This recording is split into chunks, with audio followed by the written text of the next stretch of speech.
สบายดีพี่น้องมาพบกับสองพุทธไทยซาแนวเขาคั่วเฮ็ดกินพี่น้องได้กบมา2 ตัวสิมาเฮ็ดเนาะพี่น้องเนาะใส่ผักขาดใส่ผักรวมเม็ดใส่ได้หลายอย่าง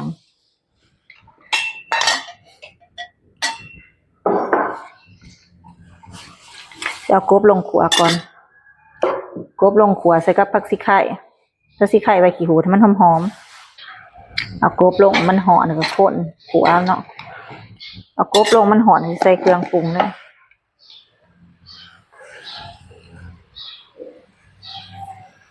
ขนอลงใส่ขนอใส่ปลาแหลก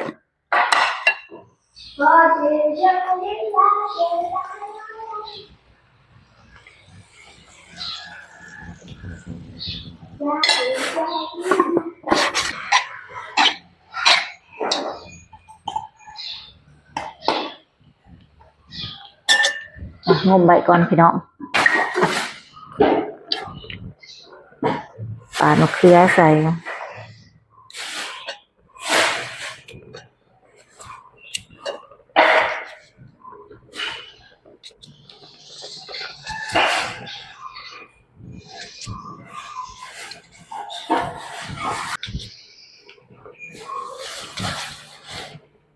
ะเขือใส่ก่อนมะเขือ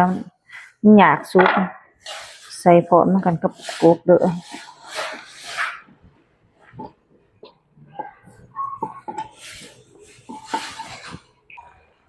ใส่ผักหลายอย่างพี่น้องรวมใส่กันนี่นะจังแซ่บ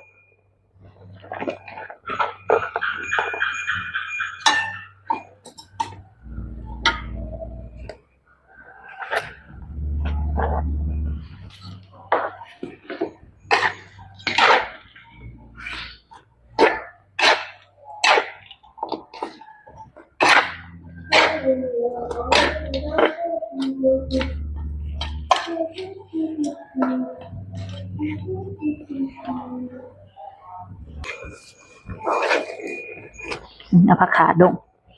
ผักขาดผักทั้งตูลงผักบัวโหยลงผักหลายอย่างอยู่ที่ได้พี่น้องจากบกบวบดอกบกบวบดอกบกแน่ผักขาดผักทั้งตูผักบัวลงใส่น้ำกันเสียบใส่ผักหลายๆเนาะมืออยู่ในหม้อแม่นี่แหละมือ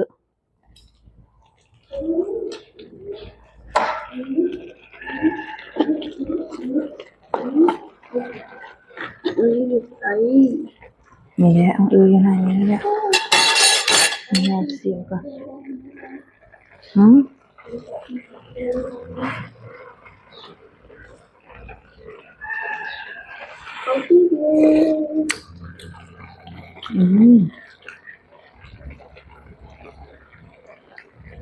เป็นจะไร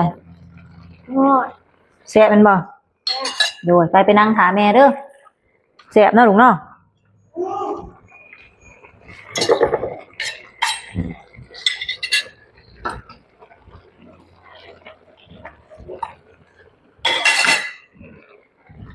แล้วพี่น้องวันนี้กบหมดไฟไปเรื่อยเนาะแล้วพี่น้องกบหน้าตาสิเป็นแบบนี้เนาะพี่น้องเนาะสำหรับคลิปนี้ขอจบเพียงส่ำนี้เนาะพี่น้องเนาะ